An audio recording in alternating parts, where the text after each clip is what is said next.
Lukas pasal 24 ayat 13 sampai ayatnya yang ke-35. Sebelumnya mari kita tenang dan kita berdoa. Kita berdoa.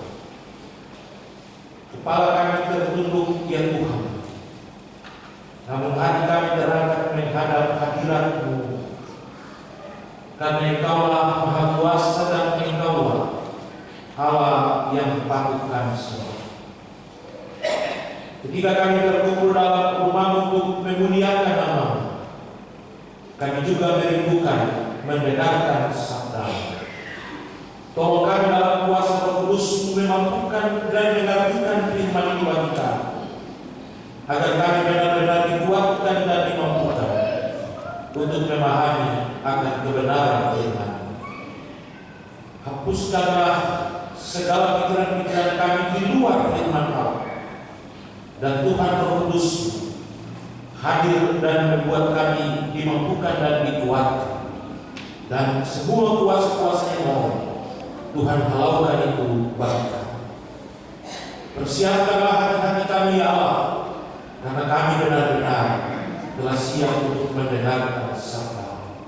Dalam nama Yesus firman yang hidup kami berdoa. Amin. Lukas pasal 24 ayatnya yang ke-13 sampai ayatnya yang ke-35 yang saya bacakan untuk kita sekalian demikian bunyinya. Yesus menampakkan diri di jalan ke Emmaus. Pada hari itu juga 2 orang dari murid-murid Yesus pergi ke sebuah kampung bernama Emmaus yang terletak kira-kira jauh 7 mil jauhnya dari Yerusalem. Dan mereka bercakap-cakap tentang segala sesuatu yang telah terjadi. Ketika mereka sedang bercakap-cakap dan bertukar pikiran, datanglah Yesus sendiri mendekati mereka lalu berjalan bersama-sama dengan mereka. Tetapi ada sesuatu yang menghalangi mata mereka, sehingga mereka tidak dapat mengenal Dia. Yesus berkata kepada mereka, "Apakah yang kamu percakapkan sementara kamu berjalan?" Maka berhentilah mereka dan dengan muka buram, seorang dari mereka namanya Kleopas menjawab, "Adakah engkau satu-satunya orang asing di Yerusalem yang tidak tahu apa yang terjadi di situ pada hari-hari belakangan ini?" Bertanya kepada mereka, "Apakah itu?" Jawab mereka, "Apa yang terjadi dengan Yesus orang Nazaret?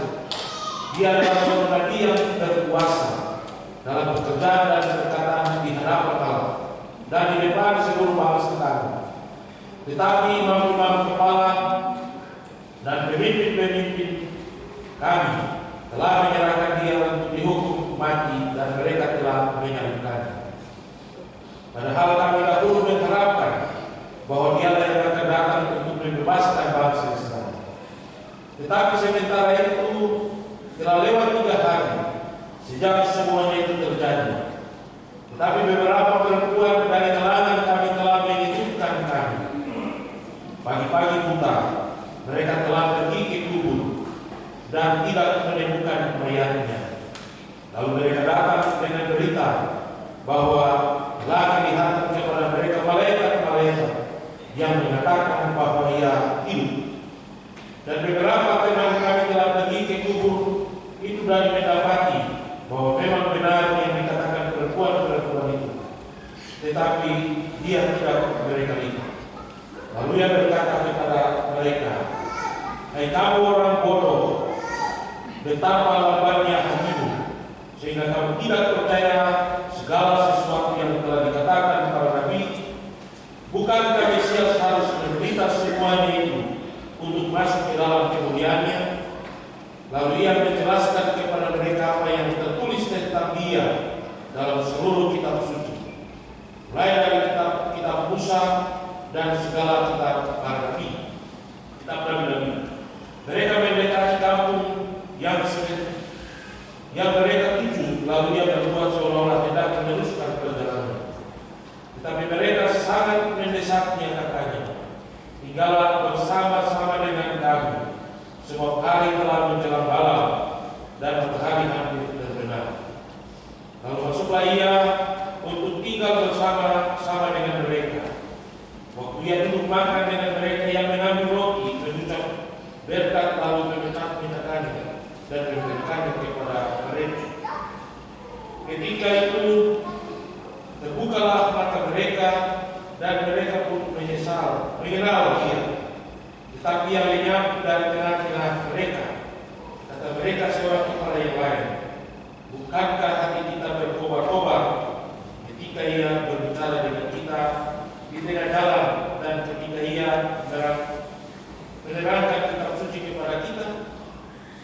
Lalu mengundang mereka dan terus kembali ke Yerusalem. Di situ mereka mendapati 11 murid itu. Mereka sedang berkumpul bersama-sama dengan teman-teman mereka. Kata mereka itu, sesungguhnya Tuhan telah bangkit dan telah menampakkan diri kepada Simon. Lalu kedua orang itu pun menceritakan apa yang terjadi di tengah jalan dan bagaimana mereka mengenal dia pada waktu memecahkan roti. Demikian firman Tuhan yang berlaku.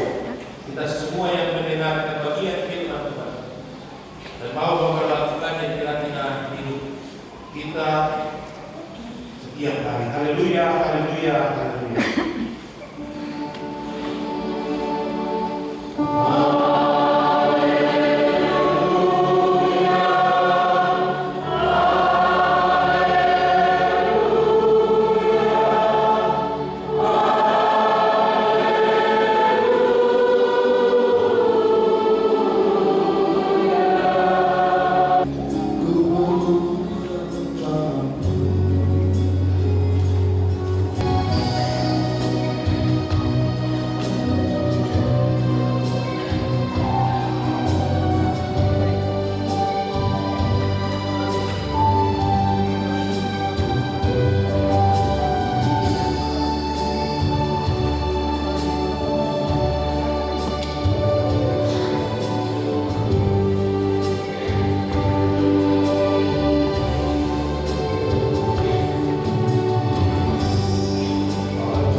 hidup dan mati kita hendaknya ada di tangannya.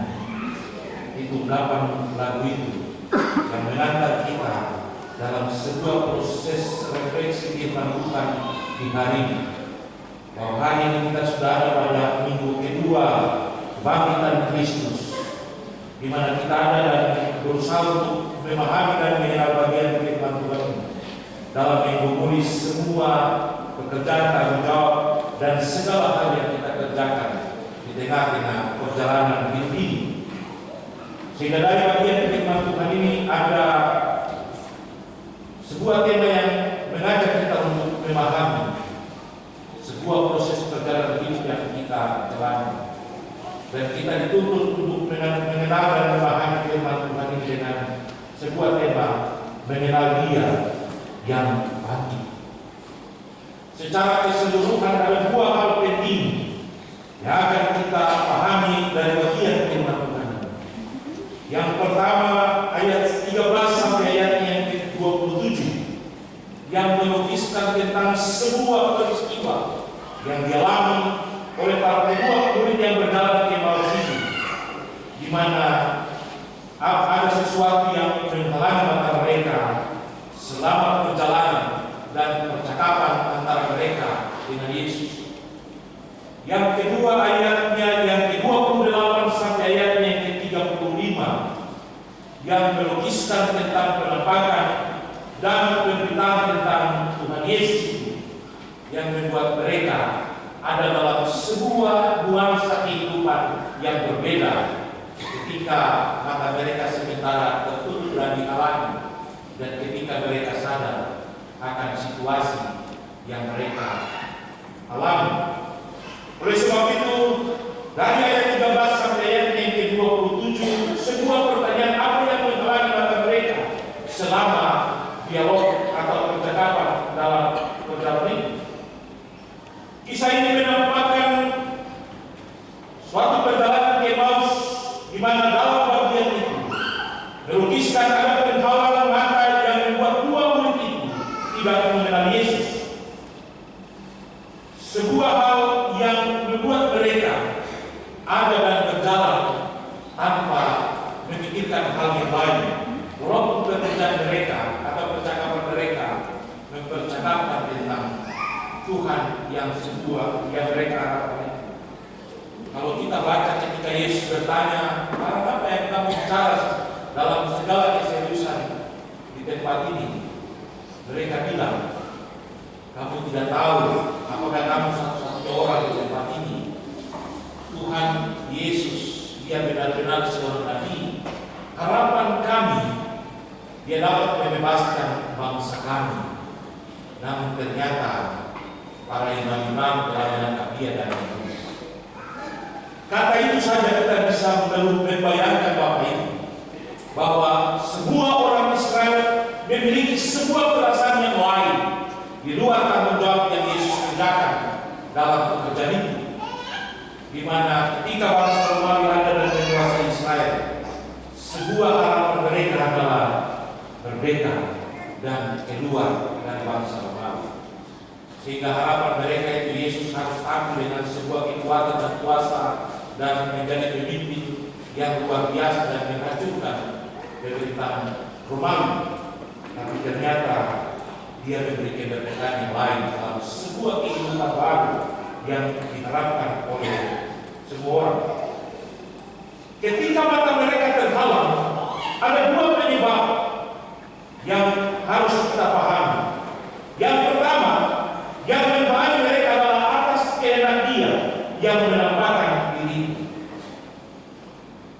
Yesus membuat mereka seakan-akan membuat mereka tidak tahu. Yang kedua, yang menghalangi mereka adalah tentang menurut mereka siapa Yesus sebelum kebangkitan itu dan siapa Yesus setelah kebangkitan itu. Kalau sebelum kebangkitan mereka sangat mengidolakan Yesus karena Yesus saja itu Yesus. Mereka sangat mengidolakan Yesus karena ajaran yang disampaikannya begitu luar biasa dan menggugah hati mereka. Hanya sebagian kecil orang yang mengaku dia itu adalah nabi, dia itu adalah Mesias, dia adalah Tuhan, tapi itu hanya di bibir saja. Pertanyaan waktu pembukaan perayaan Paskah, siapa yang ingat bahwa Yesus akan bangkit pada hari ketiga? Yang ingat cuma musuh-musuh Yesus, bukan mereka yang telah disampaikan oleh Yesus tentang kebangkitan. Itulah sebabnya ketika mereka tidak pernah menyadari situasi yang mereka alami saat itu, karena kehendak Allah dalam Yesus Kristus yang menampakkan diri, membuat mereka supaya mereka menyadari bahwa Tuhan itu siapa. Sehingga bagian kedua itu mereka harus tahu. Sehingga kalau kita baca dalam percakapan itu, mereka bilang ternyata dia seorang nabi, namun imam-imam kami dan kepala-kepala kami telah menangkap dia menyalibkan dan telah membunuh dia. Sebuah pernyataan yang biasa saja. Sebuah pertanyaan lagi, apa yang menjadi alasan mereka harus dihalangi dan tidak mengenal Yesus? Yang pertama dikatakan dalam pernyataan yang diajukan oleh Yesus kepada dua orang Emmaus itu, apakah yang kamu percakapan sementara kamu berjalan? Hai kamu, orang bodoh, betapa lambannya hatimu, sehingga kamu tidak percaya segala sesuatu yang telah dikatakan para nabi. Bukankah Mesias harus menderita semuanya dan dia harus masuk ke dalam kemuliaan? Hal yang kedua, ungkapan dalam jawaban dua orang tentang siapa Yesus yang mereka kenal selama ini. Apa yang terjadi dengan Yesus orang Nazaret? Dia adalah seorang nabi.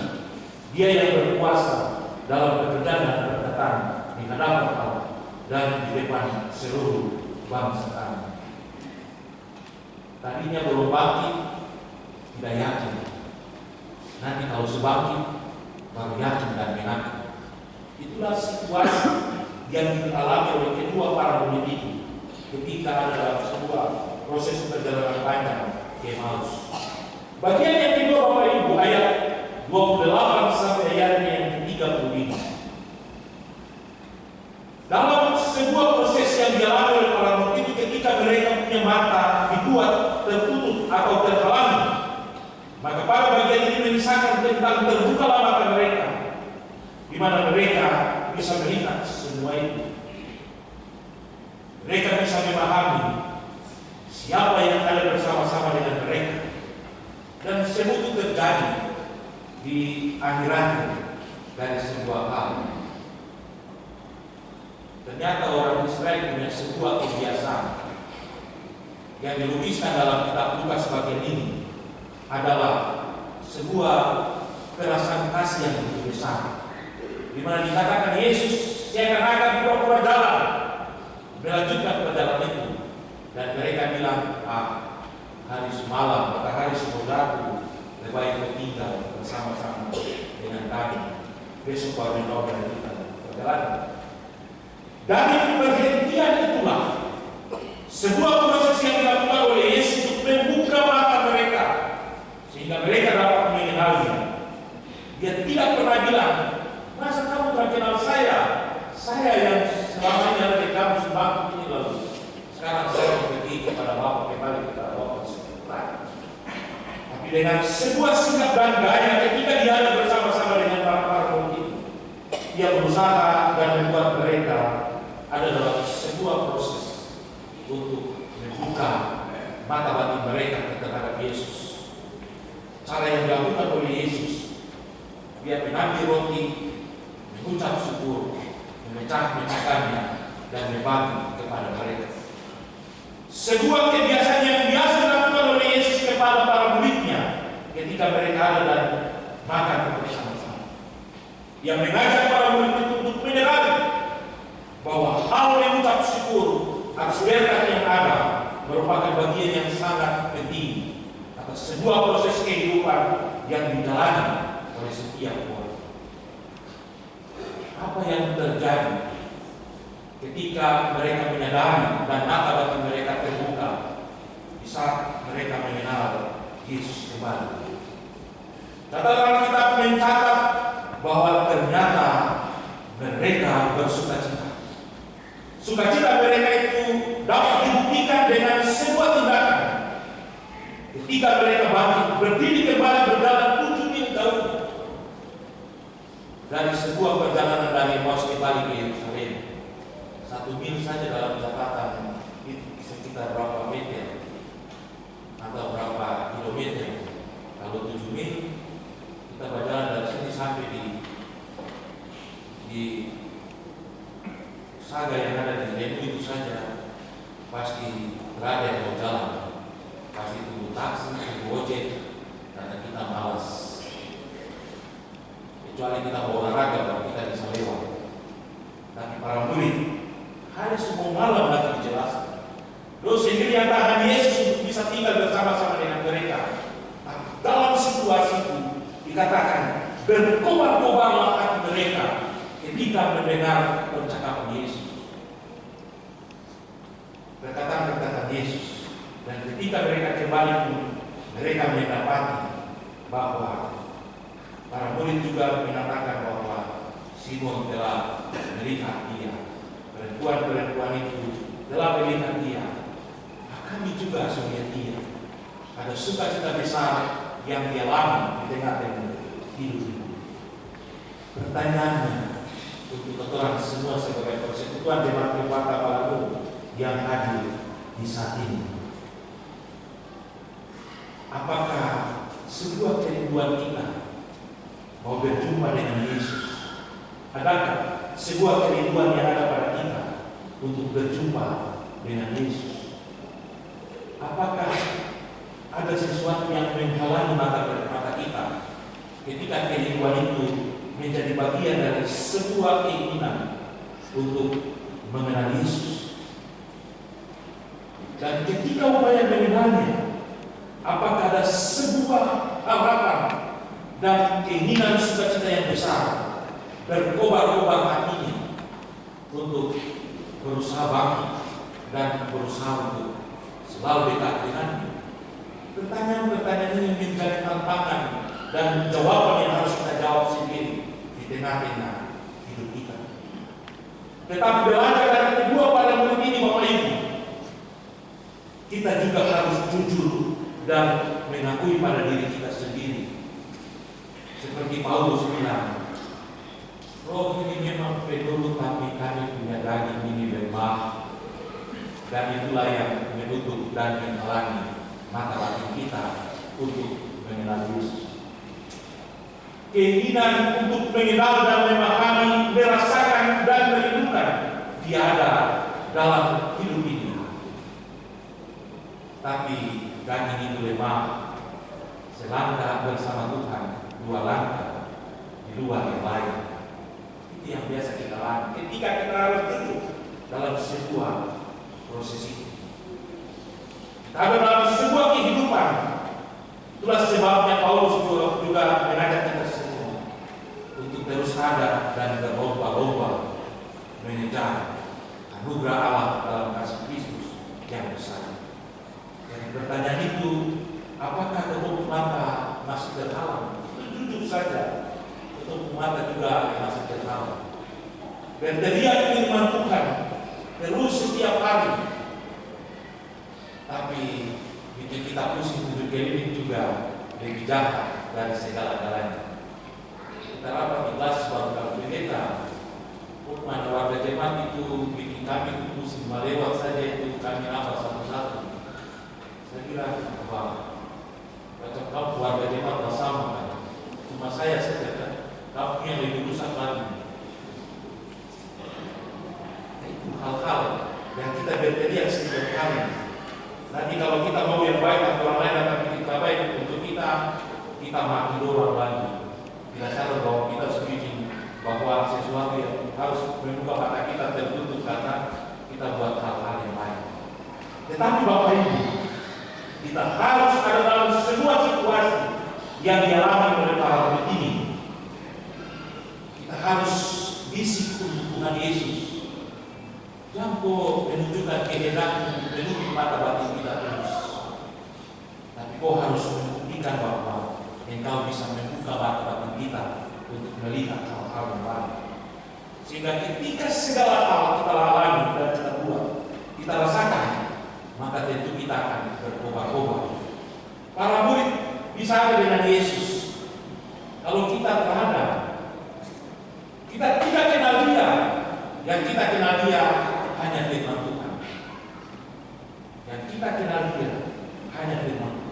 Tapi Dia memberi sebuah jawaban dan sebuah keyakinan yang besar untuk kita dalam sebuah tanggung jawab yang kita jalani.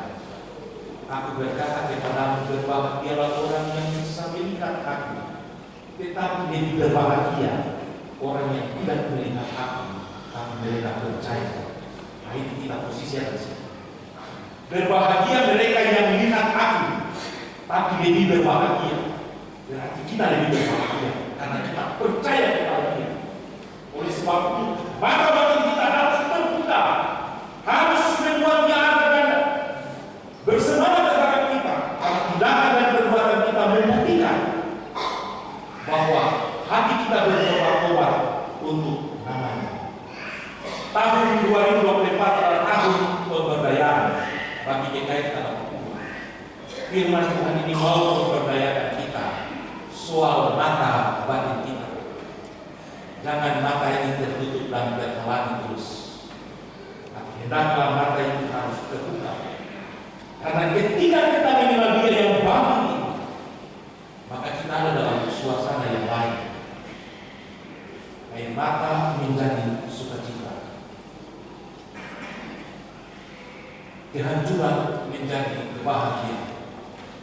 Segala hal yang ada yang kita tidak inginkan akan diberikan olehnya. Persoalannya benar-benar atau itu saja. Persoalannya kita menjalani semuanya dengan sebuah pengharapan yang besar kepada Tuhan itu, atau cuma biasa saja. Kita harus menjawab itu dalam hati kita dan tindakan kita masing-masing. Karena Tuhan dengan kehendaknya bisa membuat segala sesuatu yang tidak mungkin menjadi mungkin. Banyak hal belum kita pahami, banyak hal kita tidak akan pahami, dan mungkin juga tidak akan pernah kita pahami. Namun ketika kita selalu dekat dengan Dia, firman Tuhan tetap menjadi bagian hidup kita, maka hal-hal yang tersembunyi akan membuat kita mengenal, memahami, sehingga kita bisa menjalani sebuah proses ini dengan sukacita. Yang ada pada kita mengucap syukur karena hari ini kita bisa hidup. Tapi kita tidak pernah belajar sebuah proses perjalanan panjang yang membuat kita ada dalam sebuah penentuan jalan yang kita jalani di waktu yang datang.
Raden.